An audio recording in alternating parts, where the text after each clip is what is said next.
Qui sont les enfants qui peuvent venir à l'héritage? C'est ce que nous allons voir aujourd'hui. Cette question paraît simple, mais sa réponse ne l'est pas autant. Je rappelle d'abord que lorsque une personne décède, il y a 3 catégories en principe d'héritiers. Vous avez les héritiers de la première catégorie, les héritiers de la deuxième et de la troisième catégorie. Je vous prie de vous référer à mes vidéos précédentes pour connaître ces distinctions. Les héritiers de la première catégorie, c'est essentiellement les enfants. Vous avez d'abord, d'après l'article 758, les enfants nés, donc du défunt, nés dans le mariage, et les enfants nés hors mariage, mais affiliés, c'est-à-dire reconnus de son vivant, c'est un point qui est très important, de son vivant, ainsi que les enfants adoptifs. Tous ces 3 catégories d'enfants forment le groupe de la première catégorie. Eux, ils sont bénéficiaires de 75% de tous les biens que les décédés a laissés. Qu'il y ait ou qu'il n'y ait pas testament, 75% reviennent à cette catégorie d'enfants-là. Les enfants nés hors mariage, nés dans le mariage, hors mariage, et les enfants adoptés.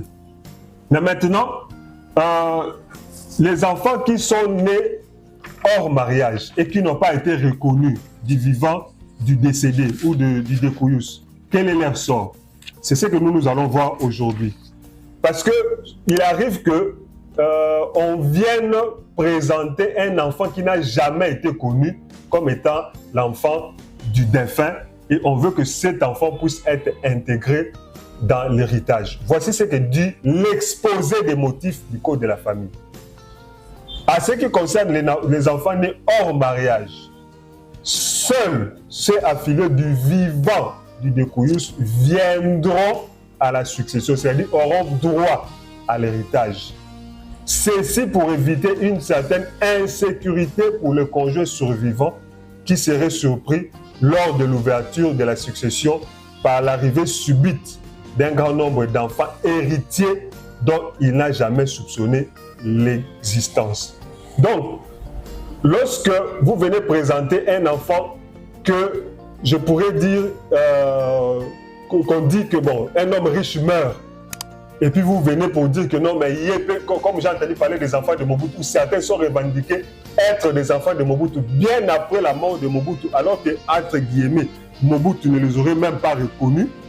Et on dit que non, physiquement, Bakokanina Mobutu, d'après le Code de la famille, si les décédés de son vivant ne les avaient pas reconnus, ne les avaient pas affiliés, ces enfants-là n'ont pas droit. Évidemment, ça pose un problème de l'égalité des enfants parce qu'aujourd'hui, avec les tests ADN, on peut prouver, même après la mort d'un défunt, que tel enfant est le sien.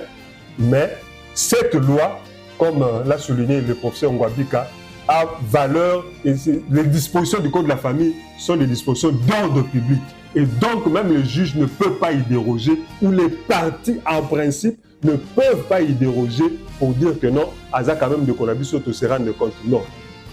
Dans l'application de la loi, même si ça va créer beaucoup de polémiques ou beaucoup de désordres, le législateur a voulu qu'un enfant né hors mariage, non reconnu du vivant du défunt, ne puisse pas venir à la succession. Voilà un peu ce que nous voulions vous dire aujourd'hui. Si vous avez des questions qui portent sur cette question délicate de l'héritage, vous pouvez poser la question, et vous avez l'article que j'ai à écrire sur la question que je peux vous envoyer en format Word ou PDF selon.